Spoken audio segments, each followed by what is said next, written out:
না। আল্লাহ পাক তার দিলের কথা শুইনা তার তওবাকে আল্লাহ কবুল করে নেয়।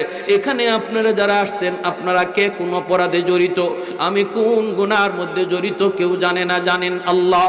এই জায়গায় বসে যদি মনে মনে তওবা করে ফেলি, আল্লাহ গো আল্লাহ আমার এই অপরাধ কেউ জানে না, জানো তো তুমি। আল্লাহ এই জায়গায় বসে আমি তওবা করলাম, আর জীবনে আমি এই অন্যায় করবো না, এই অন্যায় পথে যাইবো না। আল্লাহ পাক তোমার দিলের কথাটা আল্লাহ পাক শুনতেছেন, কারণ আল্লাহ আলিমুম বিদাতিস সুদূর। রব্বুল আলামিন বসার আগে তুমি ছিলা গুনাহগার, দিলে দিলে তওবা করার পরেই তুমি হয়ে যাবা আল্লাহর ওলি। তওবাকারীর নাম আল্লাহর তালিকায় ওলির খাতায় লেখা হয়, ওলির খাতায় লেখা হয়। অতএব এখানে আমরা যারা বসলাম, এই মুহূর্তে যদি গুনাহ থেকে সরার নিয়ত আমরা এখন করি,